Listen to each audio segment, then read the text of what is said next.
જે થઈ શકે રાજ્યની સરકાર ખૂબ ઝડપથી બેઠો કરવાનો પ્રયાસ, કારણ કે કુદરત જ્યારે કોઈ માણસ ન આપી શકે પણ એનું મનોબળ બરાબર રીતે મક્કમ રીતે આગળ વધે, કુદરત સામે માત ભેળવાની શક્તિ મળે, ઈશ્વર આશીર્વાદ આપે, સરકાર ટેકો આપે, જે કરવું પડે ખૂબ ઝડપથી રાજ્યના ખેડૂતોના 35 લાખ હેક્ટર ખેતરનું વાવેતર છે.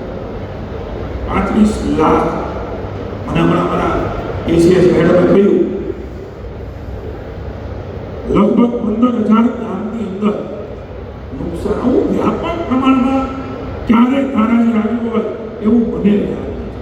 227 15,000 ગામો એની અંદર સતત વરસાદ, અને એવા વખતે એ મનસ્થિતિ સમજી શકાય છે.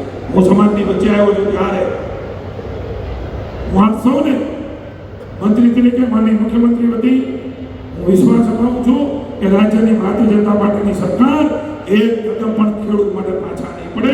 ચાહે મગફળીની ખરીદી હોય, ચાહે કોઈ સહાયની મદદ કરવાની હોય, ચાહે એકવાર હોય કે વારંવાર હોય, ફરજના ભાગરૂપે વિનમ્રતા છે. રાજ્યની સરકાર એ આપણી વચ્ચે ઊભી છે. ક્યાંય પણ કોઈ પ્રચાર, ક્યાંય પણ કોઈ બીજી બાબત થતી હોય તો આવા વખતે મારી વિનંતી છે, સહકાર આપીને માણસને બેઠો કરવાનો સમય છે. જેનાથી જે થઈ શકે એ પુણ્ય કાર્ય કરવાનો સમય છે. ત્યારે આવો સૌ સાથે મળીને સમાજના હિતમાં કોઈ પણ ખેડૂત હોય એને બેઠા કરવા માટે માનસિક હથિયારો